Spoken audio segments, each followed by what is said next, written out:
Ühelt poolt uurime uudishimust lähtuvalt, ehk mis on veel sellised asjad, mida me ei tea vee voolamise kohta. Aga teiselt poolt me teeme siin ka päris palju praktilisi katseid, ehk siis uurime, miks on midagi juhtunud ja kuidas saaks seda paremaks teha, et sellised asjad enam ei juhtuks. Ma mäletan väga hästi seda hetke, kui ma istusin pärast bakalaureuse töö kaitsmist oma autos ülikooli ees ja olin valmis suunduma tööturule. Ja mulle helistas tollase instituudi direktor ja ütles, et kuule, palun tule korra tagasi, mul on sinuga üks jutt. Ja seal oli üks professor, kes pakkus mulle magistritöö teemat, mis oli siis seotud tol hetkel veesüsteemidega. Nii ma olen siin läbi mõnes mõttes juhuse, aga ka läbi sellise hea akadeemilise suunamise.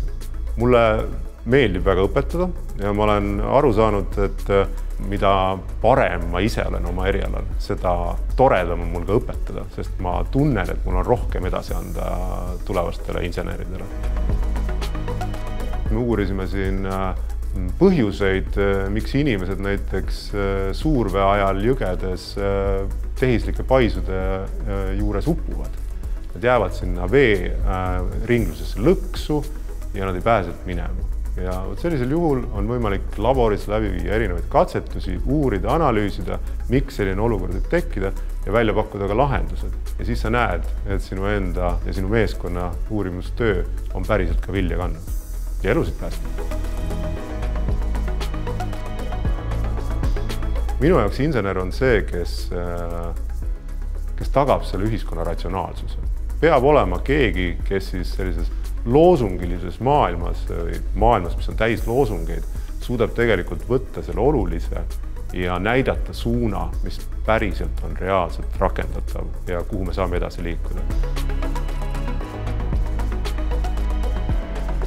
Kõige suuremad väljakutsed on tõenäoliselt seotud andmetega, sest et kui me tahame minna üle teadusmahukale majandusele, andmepõhistele otsustustööriistada ja nii edasi, neid aina rohkem kas või siis personaalsele riigile, siis me peame aru saama, mis andmeid meil selleks on vaja, kuidas neid andmeid enda kasuks tööle panna ja tegelikult kes ja missugusel kujul nende andmete pealt mingisuguseid otsuseid teeb. Aga teiselt poolt meid siiski samamoodi tiivustab see suundumus digitaliseerimisele, et väga palju on teadustööd seotud sellega, kuidas paremini rakendada erinevaid andmepõhiseid otsustustööriistasid.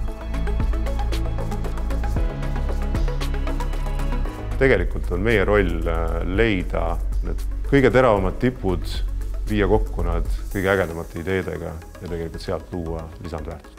Ütleks näiteks see, et kui ma töötan projekteerijana mõnes ettevõttes, siis mu töö on väga paljuski reguleeritud seadustest, standarditest, regulatsioonidest.